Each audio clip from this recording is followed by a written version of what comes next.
तो दोस्तों आज मैं एक्सप्लेन करूंगा एलिजाबेथ हार्वेस्ट नाम की एक science fiction horror thriller movie को, जिसको लिखा और डायरेक्ट किया है सेबेस्टियन गुटरेज़ ने। ये मूवी काफी इंटरेस्टिंग है, काफी डिफरेंट है, देखने में आपको काफी मजा आएगा। उम्मीद करता हूँ कि आपको काफी अच्छी लगने वाली है। तो चलिए अब बिना किसी देरी के चलते हैं सीधा वीडियो की तरफ।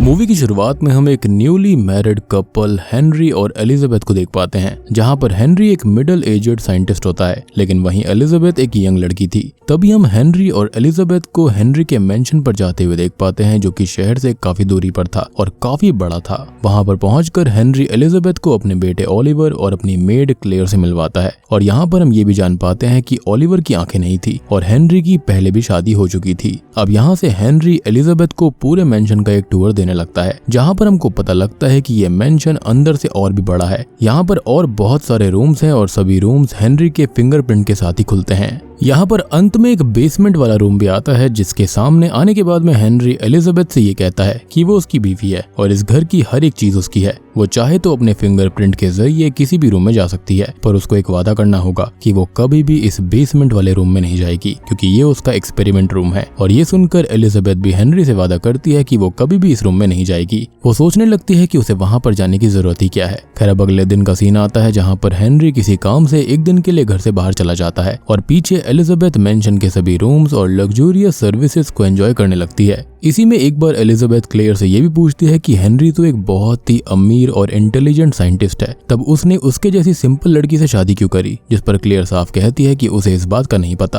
खैर अब हम रात में क्लेयर और ओलिवर को एक साथ मेंशन से बाहर कहीं जाता हुआ देख पाते हैं, जो कि एलिजाबेथ भी देख लेती है। अब एलिजाबेथ यहाँ पर सारी लग्जरी को फील करने के बाद में बहुत बोर होने लगी थी और उसे उसी बेसमेंट वाले रूम के अंदर जाने की बहुत ही ज्यादा क्यूरियोसिटी होने लगती है, और अंत में वो उस रूम के अंदर चली भी जाती है। अब वहां पर जाकर उसे 6 कंपार्टमेंट दिखाई देते हैं, जिसके अंदर 4 में रेड लाइट जल रही थी और बाकी 2 में ग्रीन लाइट थी। जिसके बाद में एलिजाबेथ 5वें कंपार्टमेंट की हरी लाइट को टच कर देती है, जिससे कि वो बाहर आने लगता है और उसके अंदर एलिजाबेथ को अपनी ही क्लोन दिखाई देती है, जो कि हूबहू उसके जैसे ही दिख रही थी। आई मीन क्लोन है तो ऑब्वियसली वैसे ही दिखेगी ना। खैर वहां पर उस पर कुछ एक्सपेरिमेंट्स भी चल रहे थे। खैर इस चीज को देखकर एलिजाबेथ बहुत डर जाती है और जल्दी से उस रूम से बाहर भागकर अपने रूम में चली जाती है। अब अगली सुबह हेनरी वापस आता है, जिसके सामने एलिजाबेथ ऐसे एक्ट करती है जैसे वो उस रूम में गई ही ना हो। अब रात के वक्त हम अचानक से हेनरी को बेसमेंट की तरफ जाते हुए देख पाते हैं, जिसके पीछे एलिजाबेथ भी जाने लगती है। पर बीच में ही अचानक से हेनरी उसके सामने एक चाकू लेकर आ जाता है और कहता है कि उसने अपना वादा तोड़ दिया और उसे इसकी सजा मिलेगी।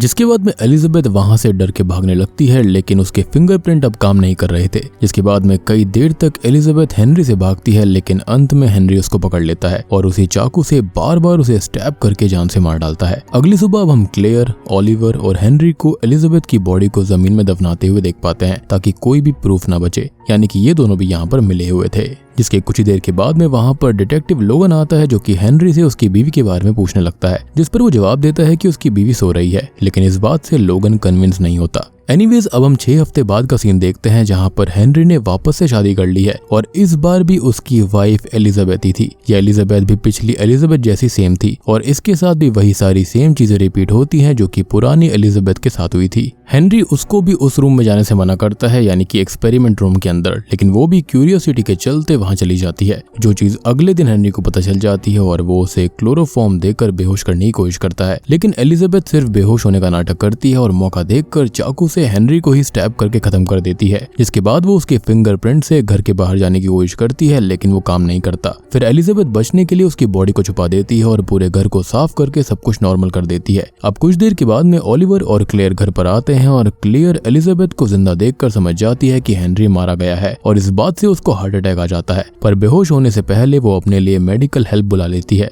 अब ओलिवर एलिजाबेथ को कन्फ्रंट करता है और उसको कहता है कि उसे पता है कि हेनरी की मौत हो चुकी है और उन्हें उसकी बॉडी को ठिकाने लगाना होगा। इसके बाद दोनों मिलकर हेनरी की बॉडी को वुड बर्नर में डाल देते हैं और तभी वहां पर लोगन भी आ जाता है। लोगन अब आते ही एलिजाबेथ से कई सारे सवाल पूछने लगता है, क्योंकि उसने कई समय के बाद में हेनरी की वाइफ को देखा था, लेकिन एलिजाबेथ उसके सवालों का जवाब नहीं दे पा रही थी। इस बात से लोगन को थोड़ा अजीब लगने लगता है और वो और भी ज्यादा सवाल पूछना शुरू करता है, जिसके बाद में ओलिवर पीछे से आकर उसे शूट करके खत्म कर देता है। अब ये चीज एलिजाबेथ के लिए बहुत डरावनी थी, पर फिर दोनों मिलकर लोगन की बॉडी को भी वुड बर्नर में डाल देते हैं। ओलिवर एलिजाबेथ को यहाँ से चले जाने के लिए कहता है और जाते हुए अपने साथ कुछ पैसे लेने के लिए भी कहता है। अब इसी बीच ओलिवर उसे एक हेनरी की डायरी भी देता है जिसे पढ़ने के लिए वो बोलता है। अब एलिजाबेथ अपना सामान लेकर घर से निकलने ही वाली थी कि उससे पहले वो उसे एक रूम में बंद करके वहां से चला जाता है। एलिजाबेथ उस रूम को खोलने की बहुत कोशिश करती है लेकिन वो नहीं खुलता। फिर वो उस डायरी को पढ़ना शुरू करती है जहां पर उसे क्लोन्स का राज पता चलता है। असल में एलिजाबेथ हेनरी की सबसे पहली वाली वाइफ का नाम था, जिसको न्यूरो डिजनरेशन नाम की एक रेयर मेडिकल कंडीशन थी जिसकी वजह से उसकी आगे चलकर मौत हो गई।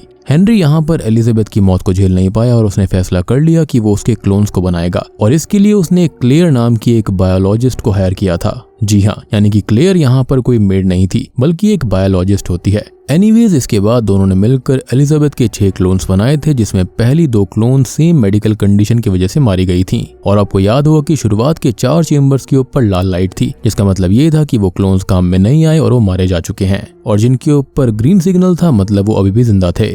और बात करें तीसरी क्लोन के बारे में तो वो सरवाइव तो कर पाई थी लेकिन वो बातों को याद नहीं रख पाती थी। इसी वजह से वो एक दिन घर से बाहर भाग गई थी और ऑफिसर लोगन ने उसको वापस हेनरी के पास छोड़ दिया, जिसके बाद से ही लोगन एलिजाबेथ के बारे में पूछने के लिए हेनरी के घर आने लगा था। और यही रीजन था कि वो बार बार यहाँ पर आया करता और एलिजाबेथ के बारे में पूछा करता, क्योंकि यहाँ पर तो लोगन की नजर में हेनरी की वाइफ एलिजाबेथ घर से बाहर भागती रहती थी। लेकिन होता यह है कि तीसरी क्लोन भी 10 दिन बाद सेल्स की इनस्टेबिलिटी की वजह से मारी जाती है, जिसके बाद हेनरी और क्लेयर ने सेल स्टेबल करने पर बहुत वर्क किया और इसी दौरान दोनों काफी करीब आ गए थे। एट द एंड इनका एक्सपेरिमेंट सक्सेसफुल होता है और उसके बाद के बनाए हुए क्लोन्स काफी नॉर्मल निकले। तो जो हमने मूवी की शुरुआत में एलिजाबेथ को मरते हुए देखा था वो एलिजाबेथ की चौथी क्लोन थी और फिलहाल करंट वाली एलिजाबेथ 5th एलिजाबेथ है, यानी कि अभी भी एक और एलिजाबेथ का क्लोन एक्सपेरिमेंट चेंबर के अंदर ही था। और जैसा कि मैंने आपको ऑलरेडी बताया कि 5th और 6th चेंबर के ऊपर ग्रीन लाइट एक्टिव थी, यानी कि ये दोनों क्लोन्स अभी भी जिंदा थीं। अब ये सब पढ़ने के बाद में एलिजाबेथ काफी शॉक में चली जाती है ये सोचकर कि उसका एग्जिस्टेंस है क्या,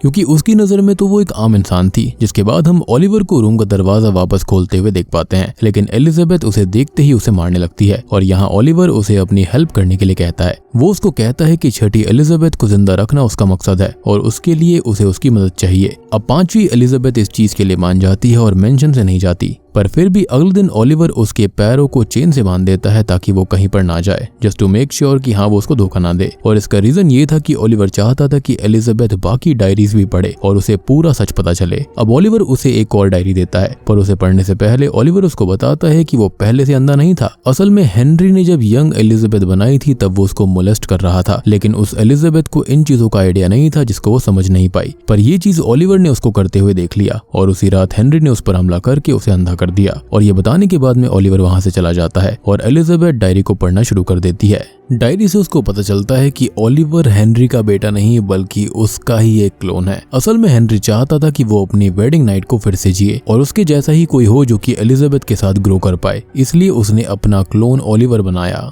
और यही एक रीजन था कि ओलिवर को एलिजाबेथ के सभी क्लोन से अट्रैक्शन हुआ करती थी, क्योंकि वो हेनरी का बनाया हुआ क्लोन था। और ये बात जब एलिजाबेथ ओलिवर को बताती है तब वो बहुत दुखी हो जाता है, क्योंकि उसे कभी भी हेनरी जैसा नहीं बनना था। तभी एलिजाबेथ अचानक से उसको सीड्यूस करने लगती है और अपने पास लाकर उसे मारते हुए मेन डोर पासवर्ड पूछने लगती है। एलिजाबेथ को पासवर्ड तो पता चल जाता है, पर उसके निकलने से पहले वहां पर छठी एलिजाबेथ आ जाती है जो कि अभी नॉर्मल स्टेट में थी, यानी कि इन कुछ दिनों में ओलिवर ने 6th एलिजाबेथ को चेंबर से बाहर निकाल दिया था और उसके साथ रहने लगा था। अब छठी क्लोन गन लेकर दूसरी एलिजाबेथ यानी कि 5वीं क्लोन पर पॉइंट करने लगती है, लेकिन अपने सेल्फ डिफेंस में आकर वो ओलिवर को पकड़कर उसे मारने की धमकी देती है, जिसके बाद में डरकर छठी एलिजाबेथ शूट कर देती है, जिससे कि ओलिवर की तो वहीं मौत हो जाती है और 5वीं एलिजाबेथ इससे काफी हेवीली ब्लीड करने लगती है। तभी 5वीं एलिजाबेथ किसी तरह से मेन गेट खोलते हुए घर से बाहर जाने लगती है कि तभी उसको पीछे से छठी एलिजाबेथ शूट करके मार डालती है और इसी तरह से यहाँ पर सिर्फ आखिरी एलिजाबेथ बचती है। अब सबके मरने के बाद में हम छठी एलिजाबेथ को वही डायरीज पढ़ते हुए देख पाते हैं, क्योंकि मरने से पहले यहाँ पर 5वीं एलिजाबेथ ने कहा था कि डायरी जरूर पढ़ना, यानी कि अब उसे भी उसके पास्ट का पूरा आइडिया हो गया था और उसका एग्जिस्टेंस क्या है, वो कैसे बनी है, सब कुछ।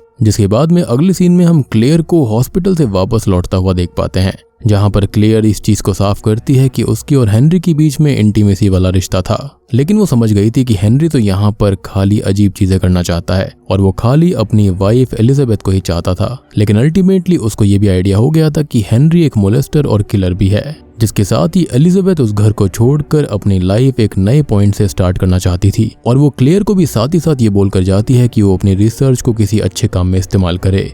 और बूम, इसी के साथ में ये मूवी यहीं पर खत्म हो जाती है।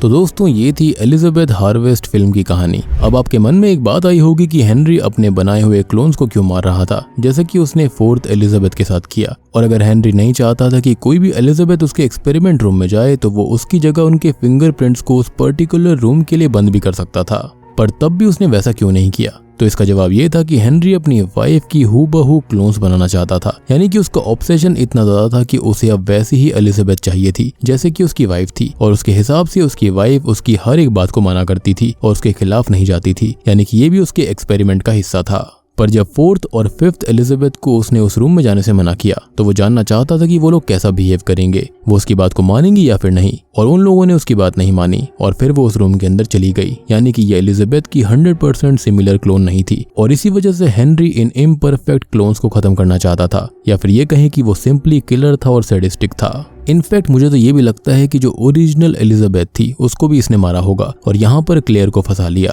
ताकि यहाँ पर ये क्लोन्स वाली चीज सक्सेसफुल हो पाएगी। अब ऑब्वियस सी बात है, यहाँ पर किलर ये थोड़ी बताया कि मुझे यहाँ पर सबको मारना है और मस्ती करनी है। और यहाँ पर ये 6 अलग अलग क्लोन्स का होना ये भी दर्शाता है कि एक इंसान अपनी वाइफ के अंदर क्या क्या क्वालिटी चाहता है। उसने ट्राई किया कि वो एक परफेक्ट वाइफ को बनाएगा, लेकिन वो ऐसा कर नहीं पाया। साथ ही साथ उसने एक एक्स्ट्रा अफेयर भी चला लिया जो कि क्लेयर के साथ में था। तो यहाँ पर ये इंसान किसी के साथ में भी सेटिस्फाइड नहीं था। इनफैक्ट उसने अपने बेटे का भी क्लोन बनाया, और मुझे तो ये भी लगता है कि यहाँ पर वो उसका बेटा नहीं, खाली एक क्लोन होगा जिसके अंदर हेनरी जैसी ही आदतें थी। लेकिन अल्टीमेटली यहाँ पर क्लोन होने के बावजूद भी सबके अंदर अपनी अपनी फीलिंग्स थी, इसलिए ही यहाँ पर कोई भी हूबहू कॉपी नहीं बन पाई थी। तो उम्मीद करता हूँ कि आपको ये वीडियो पसंद आई होगी, एक्सप्लेनेशन और थ्योरीज पसंद आई होंगी। पसंद आई है तो वीडियो को लाइक कर देना, चैनल के ऊपर नए हैं तो सब्सक्राइब कर लीजिए, और कॉमेंट करके जरूर बताना कि आपकी इस फिल्म के बारे में क्या राय है। तो मैं आप सबको मिलता हूँ अगली वीडियो के साथ में, तब तक के लिए stay